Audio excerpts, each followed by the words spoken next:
Bienvenidos una vez más a Hablemos de Salud. Hoy comenzamos el programa hablando de cuidados paliativos, porque la pandemia por COVID-19 puso de manifiesto la necesidad de darles la importancia que los cuidados paliativos verdaderamente deben tener. Por tal motivo, estuvimos dialogando con el doctor Ariel Cherro y a continuación compartimos con ustedes la entrevista. A raíz de la pandemia de COVID-19 hay dificultades de muchos pacientes para acceder a tratamientos que tienen que ver con el alivio de los síntomas que padecen a causa de las enfermedades o los tratamientos, y muchos de los pacientes que pueden ser asistidos por cuidados paliativos en sus domicilios no están pudiendo recibirlo, ingresan a las clínicas y hay una dificultad desde ya con las camas, tanto en el sector público como privado, para poder asistir a los pacientes de COVID y aquellos que tienen patologías diferentes. Entonces los cuidados paliativos son una muy buena oportunidad para poder dar cobertura a estos pacientes en su domicilio, que estén aliviados, que estén con su familia en su entorno, y evitar situaciones problemáticas como son, por ejemplo, los aislamientos en un ingreso a una institución, ¿no? Generalmente se asocia a los cuidados paliativos con enfermedad terminal o con final de la vida, y ahora sabemos que esto no es así. A muchas patologías se involucra el tema de los cuidados paliativos. ¿Cuáles son? Sí, está muy buena la pregunta, porque desde ya que los cuidados paliativos pueden abarcar muchas patologías oncológicas o no oncológicas, en las cuales se puede dar alivio tanto en pacientes con esclerosis lateral amiotrófica, como pacientes con demencia, insuficiencia cardíaca, EPOC, etc. Cualquier patología que no tenga un tratamiento que resuelva la enfermedad de base, no solamente para pacientes oncológicos. Y por otro lado, no son exclusivos de pacientes que están en la etapa final de vida. Se puede asistir a un paciente a lo largo de su tratamiento con lo que se llama soporte oncológico o soporte sintomático. Uno va controlando los problemas que genera tanto la enfermedad como los tratamientos, para que el paciente tolere mejor los tratamientos y se logran mejores resultados. Esto ya está estudiado hace muchísimos años. Tenemos pacientes que, por ejemplo, cursan un tratamiento por un linfoma, se curan y nosotros los damos de alta del servicio de cuidados paliativos, y en realidad durante el tratamiento lo que hicimos fue aliviar los efectos tóxicos de una quimioterapia, por ejemplo, que generan mucho malestar y pueden ser aliviados con un abordaje adecuado. Hablamos de cuidados paliativos entonces que son muy abarcativos en cuanto a las patologías, porque no se centran en una sola exclusivamente. Y usted mencionó el tema de las ventajas que puede llegar a aportar esto de los cuidados paliativos, sobre todo en este momento de pandemia. ¿Cuáles son? Bueno, los cuidados paliativos tienen algunas ventajas demostradas hace mucho tiempo, que son el ahorro de costos para el sistema de salud, la mejoría de la calidad de vida para el paciente y su familia, y la prolongación de la sobrevida en algunas patologías. Por ejemplo, los pacientes con cáncer de pulmón y algunos con tumores digestivos, se ha visto que logran una sobrevida mayor con un alivio adecuado a través de un abordaje realizado por cuidados paliativos. Entonces, todas estas ventajas son muy importantes, sobre todo en este momento que, como decíamos, hay dificultad para acceder a una cama en una institución sanatorial. Este tipo de abordajes en domicilio o en consultorio pueden generar este impacto positivo, ya les digo, que para tres áreas diferentes, ¿no? Por un lado es para el sistema de salud, para el paciente y su familia, y por otro lado en lo que tiene que ver con el resultado de los tratamientos que los pacientes realizan. En este último tiempo se está poniendo de manifiesto el tema de la cuestión legal en cuanto a los cuidados paliativos. ¿Cuáles son las novedades que hay hoy por hoy? Bueno, hoy por hoy, además de la inclusión en el PMO, hay media sanción para la Ley Nacional de Cuidados Paliativos, y en diciembre presentamos junto con el diputado Maximiliano Abad, la diputada Joana Panebianco y la licenciada Jessica Iesi, un proyecto de ley de cuidados paliativos para la provincia de Buenos Aires, que se va a empezar a tratar ahora en cuanto reinicien las sesiones. Y son iniciativas importantísimas, porque esto lo que puede llegar a producir es una mejora importante en la accesibilidad. Hoy en día nosotros sabemos que en nuestro país y en la región de todos los pacientes que necesitan cuidados paliativos acceden alrededor del 5%, el resto no tienen accesibilidad. Esto es algo muy grave, es algo muy urgente, más para un sistema de salud como el nuestro. Entonces tenemos la expectativa y hay consenso de muchísimos sectores de que esta ley puede impulsar una mejora importante en la accesibilidad para todos los pacientes, algo por lo cual venimos luchando hace muchísimo tiempo.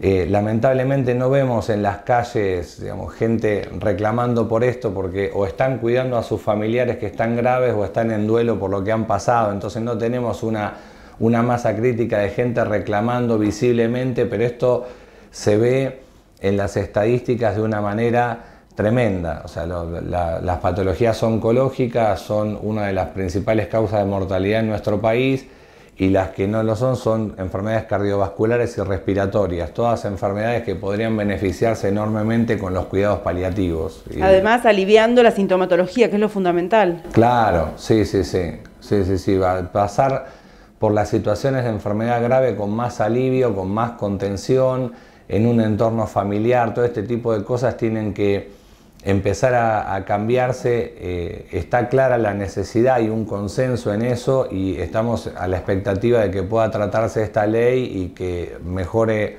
mucho el acceso de los pacientes. Ahora seguimos transitando por la salud en el tiempo. El Día Mundial de la Lepra se celebra el último domingo de enero y tiene como objetivo concienciar sobre una enfermedad que muchos creen extinta. Actualmente, no solo se pasa por alto la enfermedad, sino también a los afectados por ella. Por eso, el tema de la campaña 2021 es combatir la lepra, acabar con el estigma y advocar por el bienestar mental. La lepra es una enfermedad infecciosa causada por la bacteria Mycobacterium leprae, también conocida como bacilo de Hansen, en honor a Gerard Hansen, médico y bacteriólogo noruego, descubridor de la enfermedad en 1873. La lepra no es muy infecciosa y se transmite a través del contacto cercano y frecuente con personas infectadas no tratadas. La lepra es curable y el tratamiento ofrecido reduce considerablemente las posibilidades de deficiencia. Las personas afectadas por la lepra a menudo son discriminadas y estigmatizadas. Esta situación tiene un impacto negativo en el acceso al diagnóstico, el resultado del tratamiento y el resultado de la atención, además de violar los derechos civiles, políticos y sociales. Poner fin a la discriminación, al estigma y los prejuicios es fundamental para acabar con la lepra. Si querés volver a ver el programa, ingresá a nuestro canal en YouTube, búscanos y suscríbete. Somos Hablemos de Salud. Instituto Radiológico, 49 años brindando medicina de excelencia y creciendo en tecnología, con equipos de última generación únicos en Mar del Plata y zona de influencia. Resonador 3 Tesla, PET-CT, mamografía 3D, tomosíntesis. Ahora también podés visualizar tus estudios a través de nuestro portal virtual de imágenes ingresando a irradiológico.com.ar. Unidad de Cardiología Clínica, Doppler Color, Ecoestrés, Holter, Rehabilitación del Cardiópata, Ergometría Digital, TIL Test, Mapa, Prequirúrgicos a demanda, Cardiología Infantil, 491-0024. Doctor Simón Mina, diagnóstico y tratamiento del origen de la enfermedad, tratamiento psicobiológico, consultas online y presenciales, 223-635-5032, 223-621-3022. En Capital, 011-430-79-609. En Tandil, Hotel Francia, testigo de 100 años de historia de una ciudad increíble. Avenida Colón 1580, 0249-442-3240. elhotelfrancia.com.ar. Hágalo usted mismo con buena madera. Fábrica Fadón se lo prepara con ahora 12, ahora 18 y comienza a pagar recién a los 90 días. Fábrica Fadón, 12 de octubre 4787. El 2020 fue un año difícil desde todo punto de vista. El temor y la angustia se hicieron presentes a lo largo de todo el año y comenzamos un 2021 que no difiere demasiado del anterior. Por tal motivo los invitamos a adentrarnos, junto al licenciado Leonardo Pontoriero, en el tema que preparó para hoy. Se trata de la tolerancia y la espera en tiempos de incertidumbre.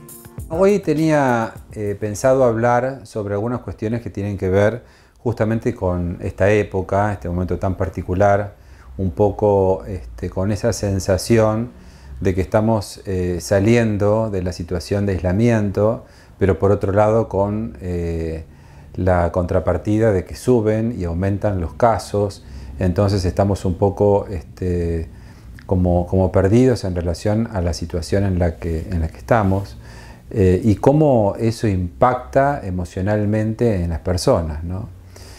Siempre hablamos de psicopatologías o hablamos de cuadros psicopatológicos. Hoy vamos a hablar de una situación de estado social, ¿no? de cotidiano en función de esta nueva realidad que tiene que ver con este momento tan confuso y un poco complicado. Nosotros venimos todos de un año muy largo de aislamiento, de preocupaciones, de incertidumbres, de sensaciones encontradas y sobre todo de un año de distancia afectiva con nuestros seres queridos, con los afectos, con la familia. Entonces, claro, de golpe vinieron las fiestas, nos empezamos a acercar, nos empezamos a reencontrar, la sensación de que estaba todo volviendo a la normalidad y esto de encontrarse nuevamente con lo que siempre fue, el mundo tal cual era, el encuentro, la salida, la playa, el verano. ¿Y qué pasa con esto? Claro, uno se empieza a juntar y sabemos que este virus es un virus muy contagioso y se han empezado a replicar los casos.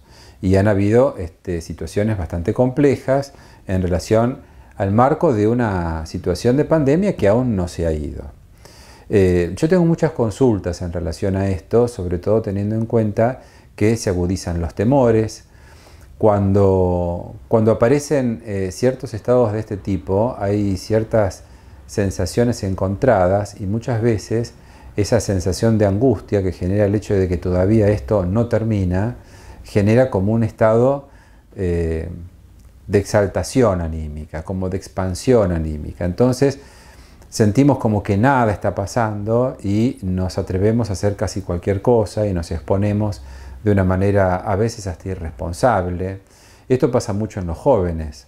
Los jóvenes frente a esta sensación de incertidumbre, frente a esta sensación todavía de desconocimiento de lo que está ocurriendo, bueno, sienten que nada está ocurriendo y frente a esto hasta en algún punto exageran su apuesta a lo social, al encuentro y a ese encuentro en muchedumbre, que lo vemos todos los días en las noticias como algo que nos asombra por un lado, pero por otro lado que tiene que ver justamente con la manifestación de ciertos mecanismos defensivos de las estructuras psíquicas de estos sujetos. Entonces, los jóvenes no hacen otra cosa que expresar abiertamente lo que los adultos querríamos expresar, que es esto de que ya termine esta situación y volver a la normalidad.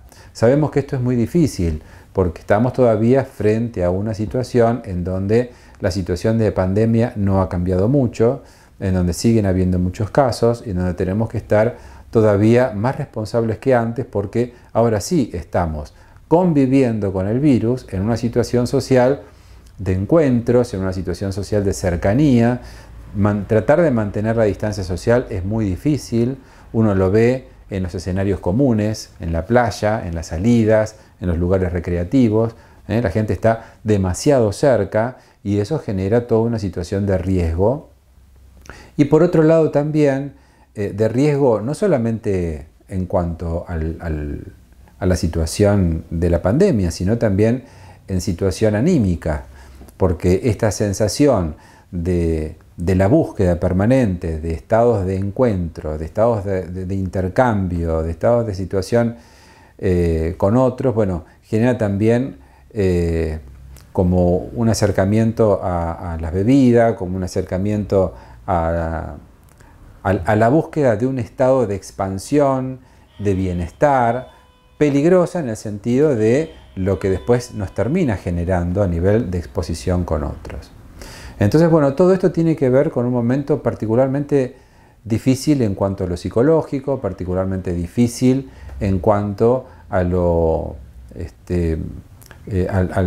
a la elaboración, a cómo elaboramos y qué capacidad tenemos de asimilar toda esta realidad que hoy es una realidad bastante confusa, ¿no?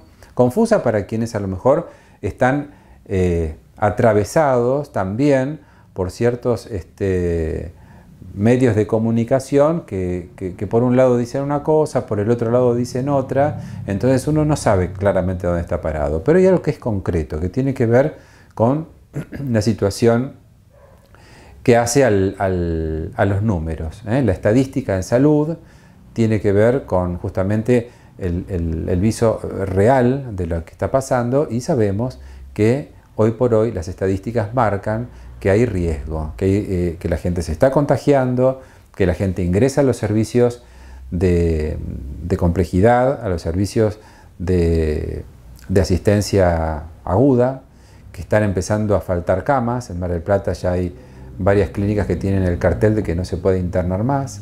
Los espacios y las situaciones de salud se van colapsando, y esa es la realidad, por más que nos digan una cosa u otra. Entonces, frente a esa realidad, tenemos que tratar de, bueno, hacer el esfuerzo psíquico también, de intentar ser cautos, ser todavía esperar un poquito más a que la situación empiece sí realmente a normalizarse, y esperemos que las vacunas y todo lo que está haciendo la ciencia, porque hay también que reconocer que la ciencia se viene moviendo, y se viene moviendo a pasos agigantados y acelerados en la búsqueda de una respuesta a esta pandemia, y lo está encontrando. Esperamos todos que esto funcione para sí realmente volver a un estado más o menos de normalidad dentro de poquito. Pero mientras tanto, bueno, el esfuerzo psíquico, poder esperar, la tolerancia a la espera, la tolerancia a la frustración, la tolerancia a la incertidumbre, son situaciones que hoy nos golpean mucho, pero frente a esto, lo mejor que podemos hacer es transitarlo de una manera tranquila, cauta, esperando un poquito más. Así que bueno, espero que lo podamos ir llevando. Invito a todos aquellos que sientan que la situación se les está haciendo muy complicado a nivel emocional, que consulten al psicólogo, que hagan tratamiento. Es un momento muy particular y muy, preciso como para iniciar un tratamiento, con lo cual sería una alternativa posible y eficaz también. Así que les dejo un saludo y bueno, espero verlos en próximas emisiones. Seguinos también en Instagram. Somos hablemosdesalud.tv.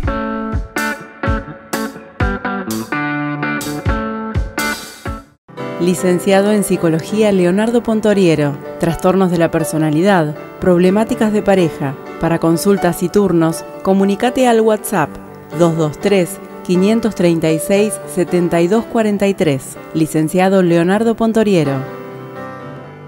Cirugía de nariz, orejas, aumento y reducción mamarios, lifting, cirugía de párpados, abdomen. Centro Integral de Cirugía Plástica Colón, 499-2605. En Nails Art by Nati, belleza es sinónimo de salud. Búscanos en las redes sociales y pedí tu turno. Nails Art by Nati. Consulte a su oftalmólogo y recupere la visión con un solo anteojo. Siviero Óptica. Con los anteojos polarizados, logre con su corrección una visión sin reflejos. Siviero Óptica. Jacinto Peralta Ramos 789. Neumax es Bosch Car Service. Diagnóstico computarizado del automóvil. Neumax, servicios y neumáticos de Daniel Micheli, Avenida Libertad 5641. Uno de los objetivos que nos propusimos desde Hablemos de Salud para este año tiene que ver con comenzar a conocer la realidad de las diferentes disciplinas que están relacionadas con la salud, no solamente en nuestra ciudad, sino también en el resto del país y en el mundo. Hoy te invitamos a ir por un ratito nada más a Santiago de Chile para compartir la nota que hicimos junto a la terapeuta ocupacional Patricia Pinto Herrera. Actualmente, todos los terapeutas ocupacionales que egresan de las casas de estudio superior, universidades, egresan con la licenciatura, ¿ya?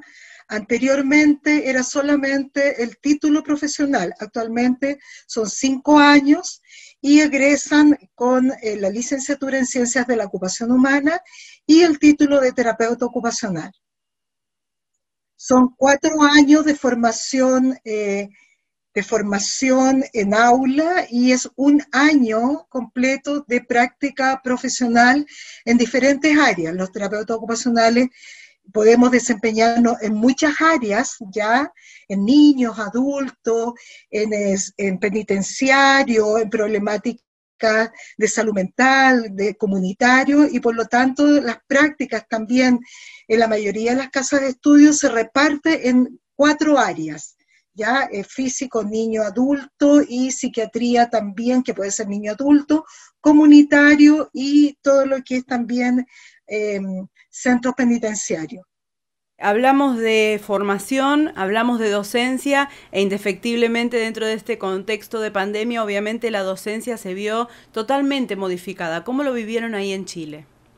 Bueno, fue complejo porque nosotros y todos, me imagino, estábamos acostumbrados a la presencialidad, al cara a cara, ¿no es cierto?, al estar frente al estudiante para poder hacer lectura, no solamente, digamos, de la gestualidad, sino que también de todo lo que es la interacción que implica con el estudiante. Y hubo que hacer la modificación a la virtualidad, un cambio metodológico significativo, ¿ya?, y además de poder depender de elementos tecnológicos que no necesariamente todos los estudiantes tenían. Entonces a algunos se les dificultó notablemente porque tenían que hacer conexión desde sus celulares, no todos tenían computador. Entonces eso también fue una impasse importante para que ellos pudieran comprender y aprender todo el proceso de enseñanza y aprendizaje en iguales condiciones. ¿Ya? Entonces eso también dificultó, y para nosotros los docentes, todo lo que fue virtualizar, tratar de condensar, sabemos que estar frente a una pantalla no es lo mismo que estar frente, digamos, en la presencialidad, y por lo tanto los módulos de enseñanza-aprendizaje tenían que ser más breves para también dar espacio de descanso un poco más prolongado, y eso significó poder concentrar el aprendizaje en poco tiempo, y eso fue complejo porque muchos nos quedamos con la sensación de que no estábamos entregando todo lo que debíamos entregar, o también que no teníamos el feedback de los estudiantes, pues no los veíamos. Muchos, yo diría que el 90%, no se conectaban ni con cámara ni con audio. Entonces, como docente, le hablábamos a una pantalla en negro, ya esperando que nos respondieran frente a las preguntas que podíamos ir haciendo. Estamos hablando de terapia ocupacional e indefectiblemente una de las áreas que tienen que ver con esta carrera es lo laboral, y es el área donde usted se desempeñó durante muchísimos años. Cuéntenos cómo es trabajar en el área laboral en Chile. Bueno, en el área laboral específicamente, los terapeutas abordamos todas las áreas de la persona. En el fondo nosotros abordamos las áreas de desempeño de las personas. Y esas áreas de desempeño son desde la cotidianidad, desde sus intereses, de las actividades de ocio y tiempo libre, pero también desde las actividades laborales, ¿ya? Quienes se encargan de abordar toda la problemática más específica en lo laboral son las mutuales de seguridad, que están todos los empleadores que tienen contratado a trabajadores deben estar adscritos a una mutual de seguridad, ¿ya? Y ahí, digamos, hay un staff importante de profesionales que ven a personas trabajadores o trabajadoras que han tenido algún problema o accidente de trabajo o enfermedad profesional, y hay todo un equipo de rehabilitación para poder abordar entonces el proceso de rehabilitación frente a esta problemática. Por lo tanto, ahí a mí me correspondió ser terapeuta clínico en el área de rehabilitación, pero que además eso implicaba no solamente restaurar la función perdida en la persona, sino que también, una vez que haya avanzado el proceso de rehabilitación, poder evaluar dónde se iba a reintegrar a su actividad laboral. ¿Podía ser a la misma? Muy bien, podía ser a la misma, y eso teníamos que probarlo in situ. O sea, nosotros íbamos con el trabajador al lugar de trabajo, a su empresa, por ejemplo, y veíamos si tenía las competencias y habilidades para retornar a su puesto de trabajo. Si no era, veíamos con el empleador qué otras alternativas le daba, y hacíamos un análisis de esa exigencia en otro puesto para ver si eran compatibles o no con las capacidades actuales que la persona tenía. En el fondo, yo creo que lo más importante es ubicar a alguien o reubicarlo donde él vaya a desempeñarse de manera eficiente y sea productivo. No, a nosotros no nos interesa que se reintegre y que digan ya que llegue nomás y aquí lo ubicamos donde sea. Sabemos que eso va a ir al fracaso. Entonces nosotros debemos asegurarnos que las capacidades de la persona después de un accidente sean compatibles con las exigencias de un puesto de trabajo, sea el mismo del anterior o sea otro, ¿ya? Y de esa manera nosotros nos acercábamos a la empresa. También es muy importante hacia los compañeros y compañeras de trabajo, ya, porque muchas veces lo veían como una amenaza que llegara un trabajador que tenía, digamos, algún tipo de discapacidad. Porque me tocó muchas veces que opinaban que esa persona, porque tenía esa discapacidad, iba a aceptar lo que fuera en el trabajo, ¿ya? Y de alguna manera no iba a defender los derechos que todos estaban reclamando. Entonces también es hacer un trabajo con los compañeros y compañeras de trabajo para que entiendan de que él va a trabajar en otra tarea probablemente diferente, pero va a ser tan productivo en lo que lo ubiquen como cualquier otro trabajador que no tenga ninguna discapacidad. Patricia, ha sido un verdadero gusto poder charlar con usted y enterarnos un poco acerca de cómo se trabaja desde la terapia ocupacional en su país, en Chile, así que un agradecimiento enorme por este espacio compartido. Muchas gracias, muy amable por la invitación. Hasta aquí llegamos hoy. Tuvimos un programa súper completo. Hablamos de cuidados paliativos, nos referimos también a la tolerancia y la espera en tiempos de incertidumbre y compartimos una nota sobre la terapia ocupacional desde Chile. Si te gustó este programa, te informamos que lo podés volver a ver en cualquiera de las redes sociales que mencionamos a lo largo de la media hora que duró, y si no, también si estás de vacaciones en Mar del Plata y te gustó la programación del canal local, tenés que saber que desde cualquier punto del país lo podés ver a través de Cablevisión Flow en la señal 525. Ahora sí, nos despedimos, te agradecemos por tu tiempo del otro lado de la pantalla y te decimos hasta la próxima.